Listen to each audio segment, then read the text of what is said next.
अस्सलाम वालेकुम स्टूडेंट, मैं हूँ आपकी टीचर मिस शमीम। और अगर आपने मेरे चैनल को सब्सक्राइब नहीं किया तो वो सबसे पहले कर लें। और आज हम जो शीट पढ़ने जा रहे हैं या बनाने जा रहे हैं या सीखने जा रहे हैं उसका नाम है मेडिकल इनवॉइस या एस्टीमेट शीट। यानी हम ये देखेंगे कि एस्टीमेट लगाकर बिल वगैरह कैसे तैयार किया जाता है जो कि मेडिकल से रिलेटेड है। तो इसके अंदर हमने कुछ हिसाब किताब करना है। बहुत आसान शीट है और पूरी क्लास एंड तक देखिएगा ताकि आपको कंप्लीट हिसाब किताब समझ में आ जाए। तो यहाँ पर तो मैंने पूरी शीट तैयार करी हुई, लेकिन मैं कंप्लीट आपको बनाना बताऊंगी।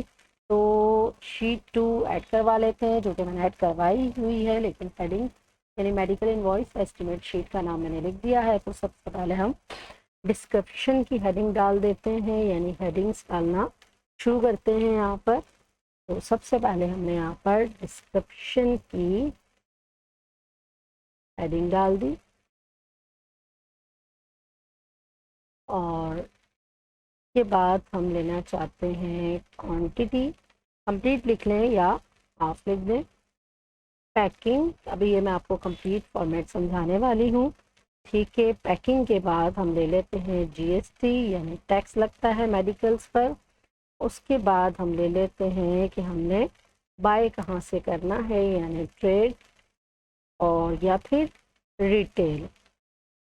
रिटेल या ट्रेड, इन दोनों का डिफरेंस भी मैं आपको भी समझाती हूँ। ठीक है, और उसके बाद हमें डिस्काउंट मिल रहा है, और अगर मिल रहा है तो कितने परसेंट।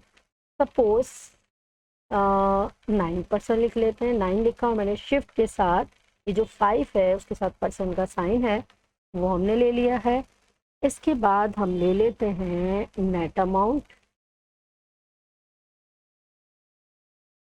अच्छा जी, अब हेडिंग तो हमारी थोड़ी ज़्यादा बड़ी फील हो रही है, तो एडजस्ट करते हैं शीट को।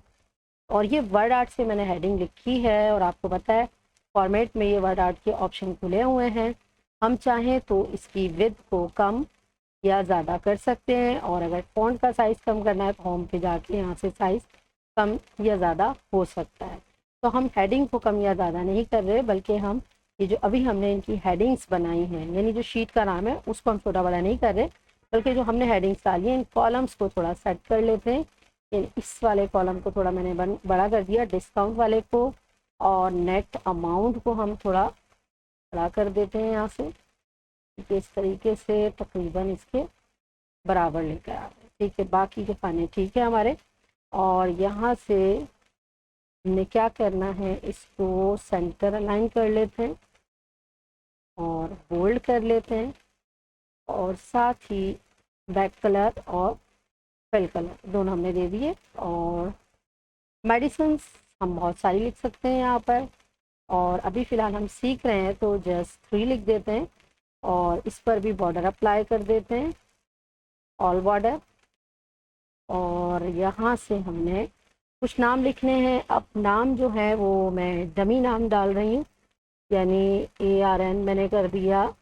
सपोज ये किसी टैबलेट का नाम है, आप जब कहीं जॉब करेंगे तो आप रियल में नाम लिखेंगे। और ये एक मैंने BRN मतलब क्या है, ये भी सपोज कि ये भी एक टैबलेट को ही मेंशन कर रहा है। ठीक है, हमने डमी नाम डाले हैं, रियल नेम नहीं डाल रहे हम कोई। ठीक है, और यहाँ पर भी हमने BRN का सिरप ले लेते हैं, चलो। ठीक है, ये हमारे पास हो गया सिरप। टैबलेट्स हो गई, ऐसे ही आप डिफरेंट टैबलेट्स सिरप्स वगैरह इन मेडिसिन के नाम लिख सकते हैं जो भी लिखना चाहें। उसके बाद अब इसकी क्वांटिटी, कि भाई हम अगर लेने गए हैं तो हम कितनी क्वांटिटी में चाह रहे हैं ख़रीदना। सपोज़ ये हमें चाहिए 15।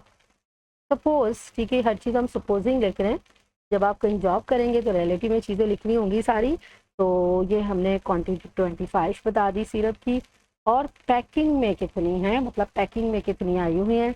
अगर हम वहाँ जॉब करते होंगे तो हमें सब पता होगा कि पैकिंग में कितनी है, तो हम वहाँ से देखकर डाल सकते हैं। तो पैकिंग में हमने बता दी कि ये 10 है। या फिर हमारे पास ये नेक्स्ट जो हमारी टैबलेट है, ये पैकिंग में कितनी है, सपोज 20 है।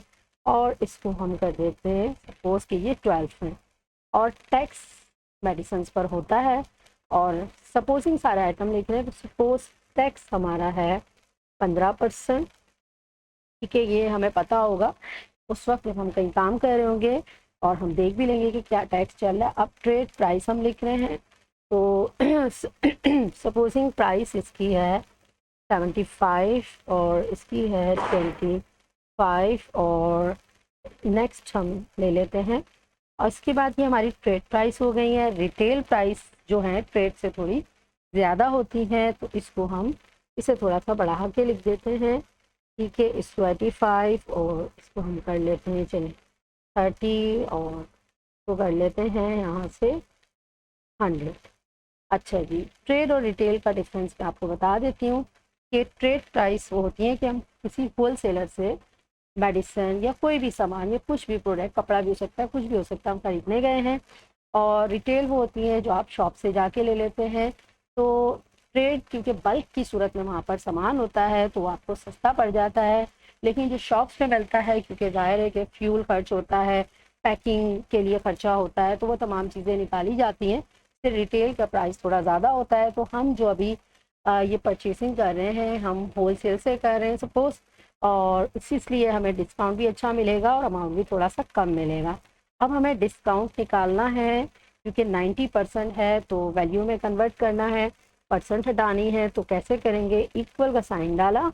ठीक है, और हमने क्या किया क्योंकि हम ट्रेड की प्राइस ले रहे हैं, ठीक है, तो हमने क्लिक किया ट्रेड प्राइस पर और मल्टीप्लाई का साइन लिया और 9 के साथ परसेंट का साइन डाल दिया। ट्रेड मल्टीप्लाई बाय 9, अगर परसेंट 5 होता तो 5 लिख देते, परसेंट का साइन देन एंटर, तो 9% के हिसाब से उसने हमें रेट दे दिया। नीचे देखें करके इस तरीके से, इसी को आप ऐसे भी निकाल सकते हैं, इक्वल रेट मल्टीप्लाई बाय 9 और डिवाइडेड बाय 100, मतलब परसेंट का साइन ना डालें तो आप ऐसा भी कर सकते हैं, एंटर करें, बिल्कुल उसी तरीके से आपके पास वैल्यू आ जाएगी। लेकिन अगर हम चाहते हैं कि ये पॉइंट में आंसर ना दें और राउंड फिगर दे दें हमें, तो राउंड फिगर की बात हुई है, तो इक्वल हम यहाँ पर लिखेंगे राउंड, और ये देखें राउंड लिखा हुआ मुझे मिल गया है। ठीक है, उसके बाद हमने क्या करना है, वही ट्रेड मल्टीप्लाई बाय 9% का साइन लगा दें या डिवाइडेड बाय 100 कर लें, कॉमा, और नीचे लिखा हुआ है डिजिट।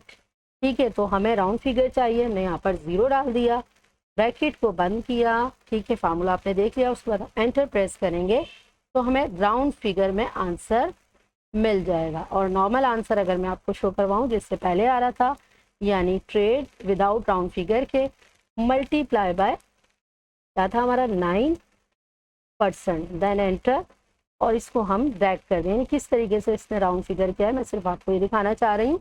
ये देखें 6.75 था तो उसने उसको 7 कर दिया, लेकिन 2.25 था तो उसने उसको 2 कर दिया, और 8.1 था तो उसको 8 कर दिया, मतलब राउंड फिगर निकाल कर हमें वैल्यू को दे दिया है।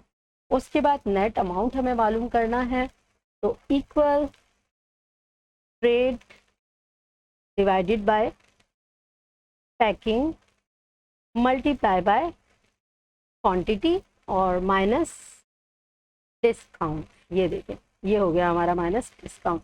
इस तरीके से हमारे पास नेट अमाउंट निकल आएगा, यानी कि जितनी क्वांटिटी में हमने मांगा है उसके मुताबिक। देन हमने एंटर प्रेस किया और उसके बाद हम इसको ड्रैग कर देंगे।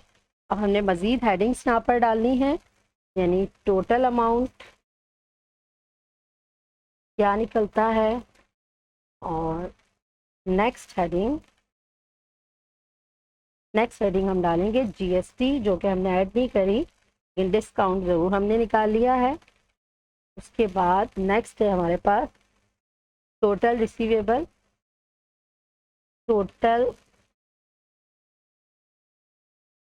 ठीक है जी, टोटल रिसीवेबल, और नेक्स्ट हेडिंग हमारे पास होगी कैश रिसीव, कितना हमारे पास रिसीव हुआ है, और हमारे पास आएगा नेक्स्ट कैशबैक। ठीक है जी, अच्छा जी, टोटल अमाउंट, और साथ साथ अगर हम इसकी फॉर्मेटिंग भी कर दें, ठीक है, ये हमने कलर दे दिया फ़ॉन्ट को, और अपने हिसाब से आप फॉर्मेटिंग वगैरह कर सकते हैं जो आपको पसंद आए। और मैंने इसको थोड़ा सेंटर में करके, इस तरफ नहीं, सेंटर ही ठीक है, इस तरफ कर लेते हैं।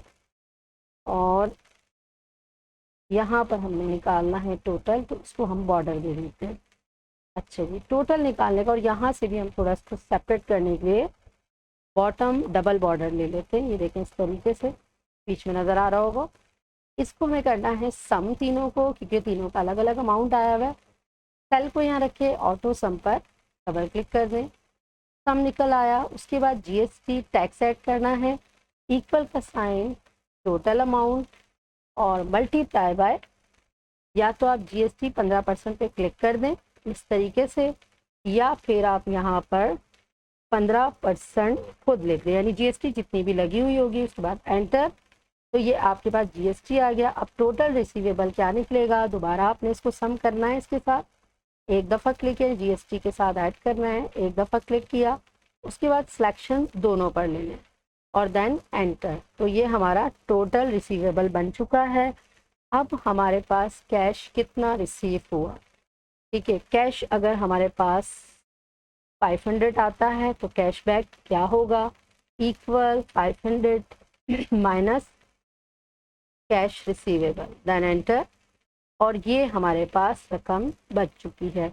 और अगर हमारे पास आता है 400 अमाउंट, तो ये देखें हमारे पास ये रकम बचती है। नहीं, हमें जो बंदे ने पेमेंट करी वो 400 करी है, तो हमारे पास क्या कैशबैक आया, ये हमारे पास रकम आ चुकी है।